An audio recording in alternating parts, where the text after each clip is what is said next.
Welcome to Torah Anytime, to our daily segment of Daily Zohar. We welcome you, and again, we want to remind you that if you have any questions, remarks, you can reach us at Rabbi Gaon at gmail.com, and if you be kind enough, please help us donate to Torah Anytime. There is an appropriate place there to help support this great cause of Torah lectures continuously, 24/7, besides Shabbat. One of the miracles that happened at Beit HaMikdash daily was the smoke of the Mizbeach, when they used to bring the Korbanot, that regardless of the weather conditions, used to go up straight. And it was amazing. Imagine like a gale wind force that comes, or little mini hurricanes or rain, did not budge whatsoever. The smoke from the Mizbeach, from the Korbanot, went up straight. The Zohar says the following, that the smoke of the Korbanot that they used to bring in the day used to go to its place. In other words, it just doesn't just go up like this out of air. It goes to its place. It was almost like a connector between heaven and earth. It used to go to its place straightforward. And from this force of that smoke that used to go up, the wealth that comes to Am Yisrael comes both from above and comes down below. The Ari brings that, based on the Gemara, that says that for every drop that comes from above, 2 rise from the bottom. It means that there is a yearning from the wealth that comes from above, but yet the awakening is here twice as much on this world. And the Zohar continues. It says, and therefore they're nourished from whoever nourishes them. And it is all the holy forces, called kochot hakedoshim, ad hamalachim hanikreim ishim. From that smoke, that nourishment comes down to this earth, and then in return bounces twice up, and the nourishment comes up all the way up to the angels, which are called ishim. Ish, leshon chashivut. It's a word of importance. Somebody that is important, we call him an ish. Ish chashuv. An important person. So ishim leshon chashivut, ishim nikraim malachim. And now you might understand, when does it say, et korbani, my korban, lachmi leishai. Leishai, according to the Zohar, would mean that the korban that we bring down here, and the smoke that goes up to Shamayim, and by doing so connects as mechaber its place from this world that we're at, to the spiritual world, connects this connection. That connection in return brings wealth down, that in return goes up and gives nourishments all the way up to the angels. Now you understand maybe why we have to bring korban tamid, to connect always, both in the morning and at night, to connect heaven and earth, to bring nourishment, continuous nourishment to the world. That's why when the Romans brought us a korban every day, even during the siege of Jerusalem, they used to bring them a basket full of gold coins, and in return, Romans used to give the Jews a korban, a lamb, sacrificial lamb, to bring it up. One day the Roman says, as long as they can do this like that, we are not going to win them. And therefore they put in a pig. And when that pig put his hand, his nails, his claws, it doesn't have claws, but his hooves, into the walls of Jerusalem, the earth trembled. What do you mean the earth trembled? We know today that with a tremendous earthquake, the earth can move, can tilt a little bit. It tilted. It was such a tremendous thing. Why? Because not only because of the act of complete disregard, but even more so because of something very important. Now we lost the connection between heaven and earth. That nourishment is going to be lacking now. And that nourishment, you should know, is dependent on us, what we do. And that korban that goes up becomes reach nichoach leHashem.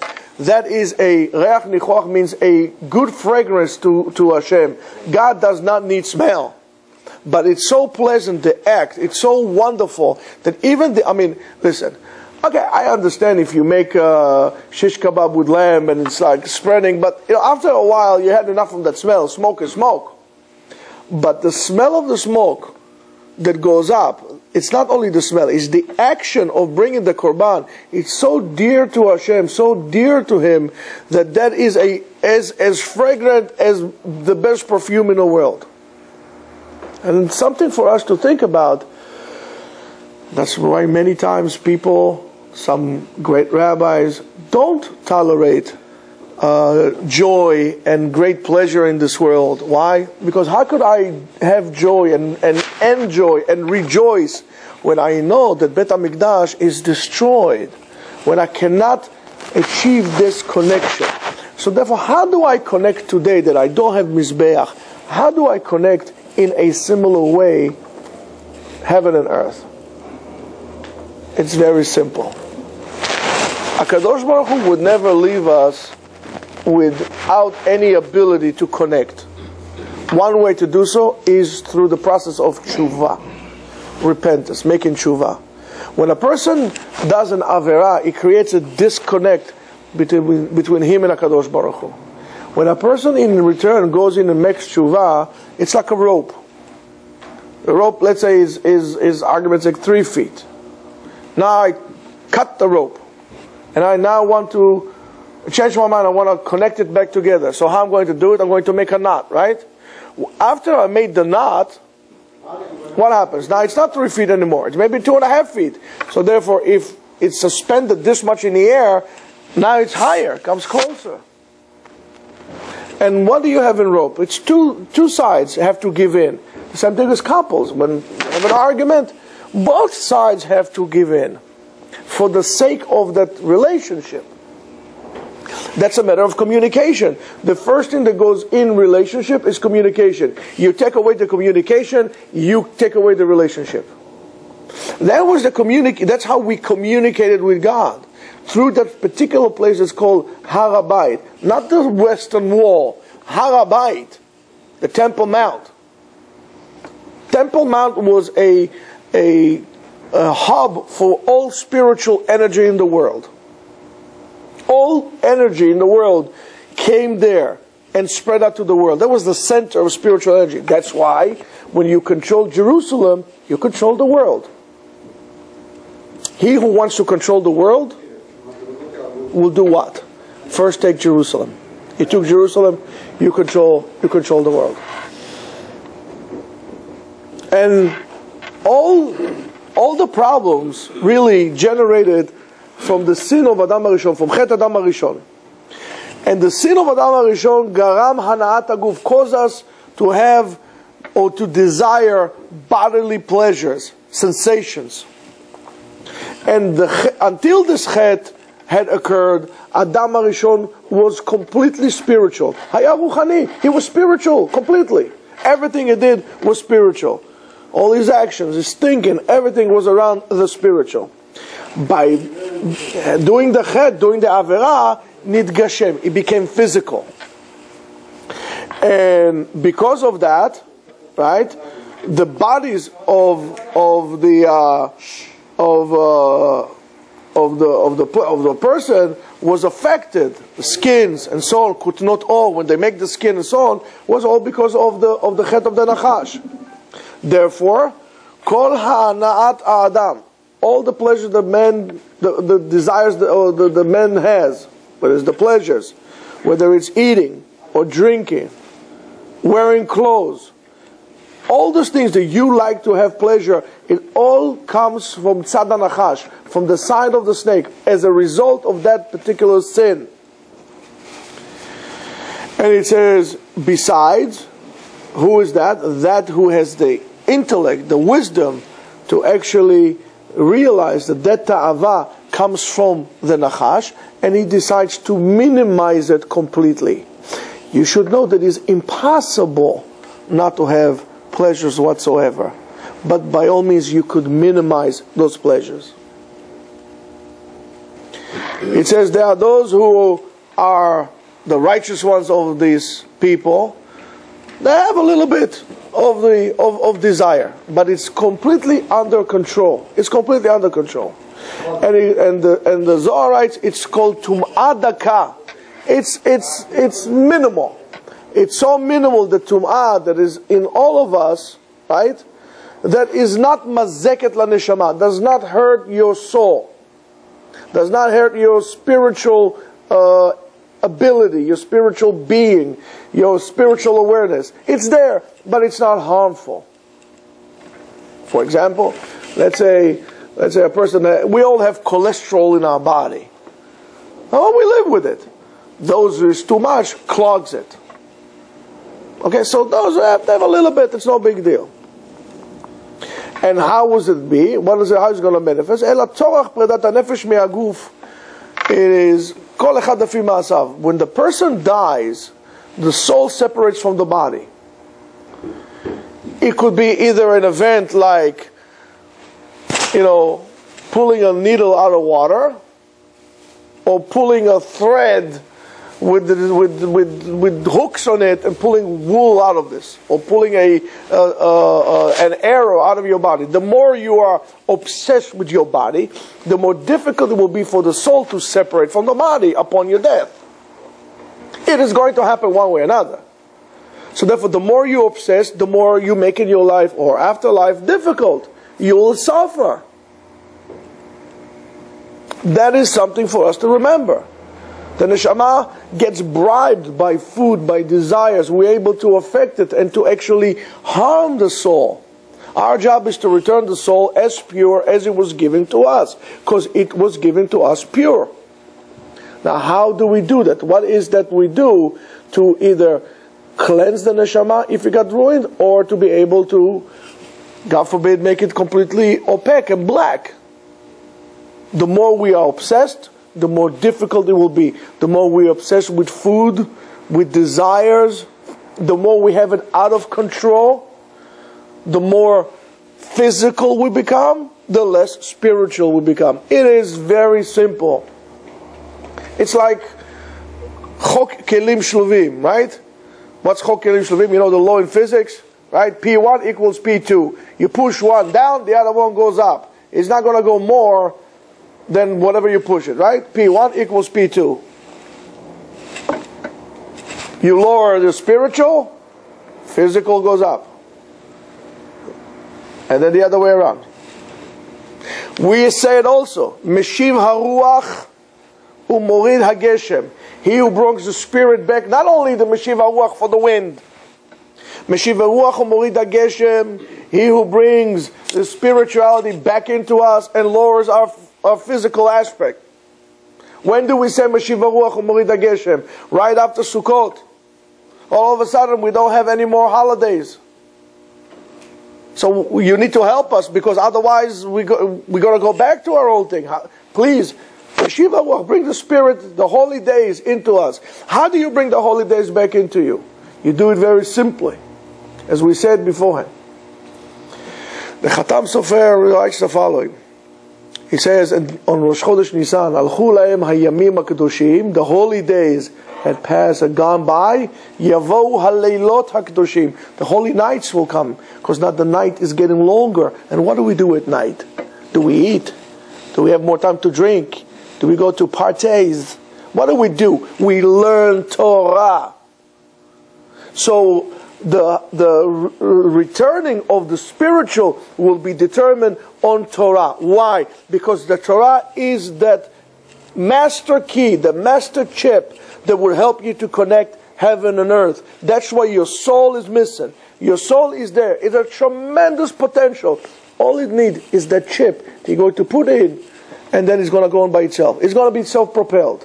And it's going to go higher and higher and higher, to the point that you would really not know day and night anymore. You'll be learning, and he says, oh my goodness, it's midnight.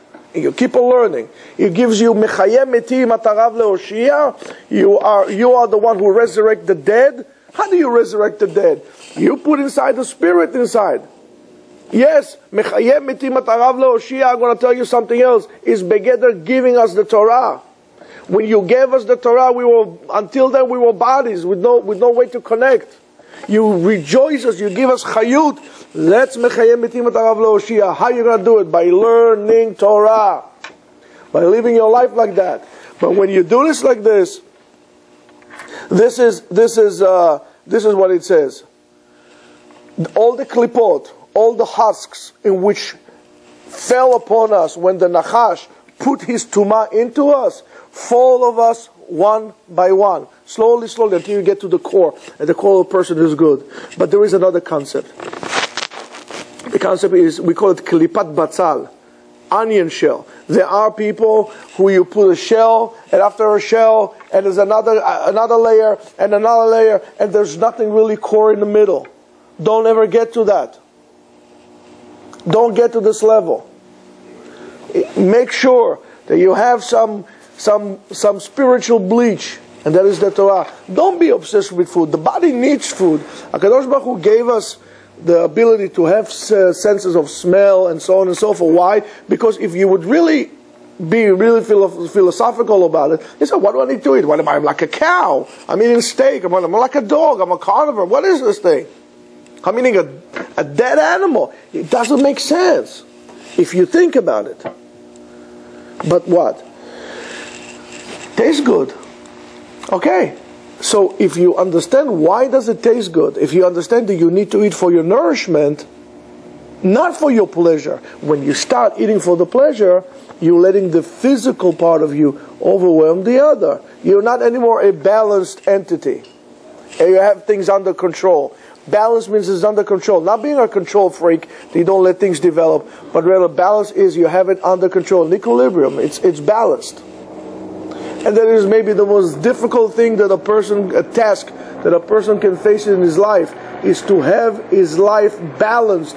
If you're living unbalanced life, it is terrible.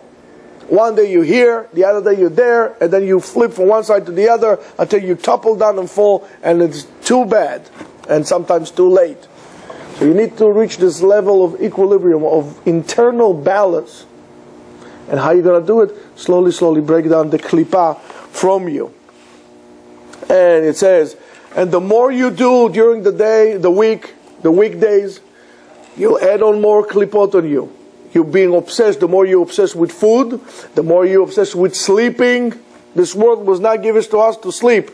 You got plenty of time to sleep.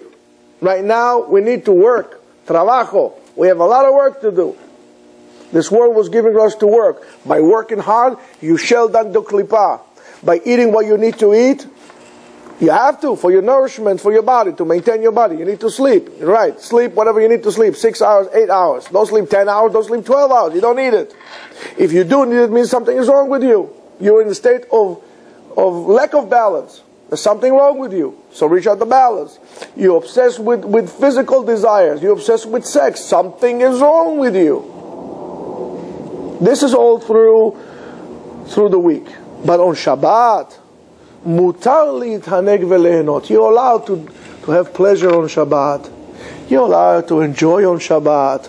She'az, why? En achitzoniyim sholtim. The sitra achara, the other side, does not have a hold, doesn't have the authority to have a grab on you on Shabbat.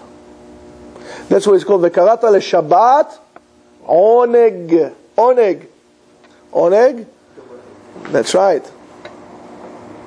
Because if you are not doing oneg of Shabbat, if you take the word oneg and you reverse the order of the word, it's going to be nega.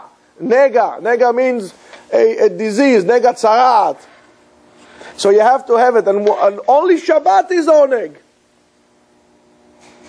Only Shabbat is oneg. During the week it becomes a nega. It's not good. והמזון של Shabbat and the food of Shabbat הוא כאין רוחני וקדוש. The spirit of Shabbat, when you eat, it's like man. Eating the man was a spiritual food. It was so spiritual that when they ate the man, they had no desire. That's why it says nit'avu ta'ava. When they desire the desire. So man, I used to look at things. I used to like this. What happened to me? Became too spiritual. I don't like it. Give me some desire here. Nit'avu, the desire. Why? Because the man was completely spiritual. He was so spiritual that whatever you wanted to taste in your mind, you said, I feel like eating now shawarma. Tastes like shawarma. I feel like eating, I don't know, what do you want to eat? Barsh. Okay, barsh. It tastes like barsh. I want cream cheese. I want gefilte fish. I want the right taste. The same thing would taste it because it's all spiritual. Shabbat's food is spiritual. Therefore on Shabbat, no diet. Sheshet yamim ta'avod. Shabbat tochal ma shata רוצה. Eat whatever you want on Shabbat. Right? Because המקדש עצמו, a person who sanctifies himself, ונהנה ממנו לשם שמיים ולשם קדושת יום טוב. But Rabbi, do not forget, when you're eating Shabbat, don't make the food for the sake of your stomach. You eating, you make a lot of food on Shabbat for the sake of Shabbat. Otherwise, it doesn't become it doesn't become Hashem Shabbat. It becomes your Shabbat. You're not doing Lichvot Shabbat. You're doing it for the sake of your stomach. You're doing it for the sake of the pleasure. So you have to do it. I'm doing this Leshem Kedushat Shabbat. I'm doing so Leshem Kedushat Yom Tov. Shabbat and Yom Tov is not about food. Unfortunately, as year progressed, every holiday comes, I looked at the newspapers from Israel. It's all about food. Food. It's not about food, Rabotai.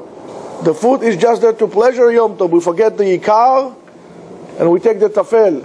So Rabotai, Bezat Hashem, let's have things under control. We should be married all to do things L'Shem Shamayim, L'Shem Kedushat Shabbat.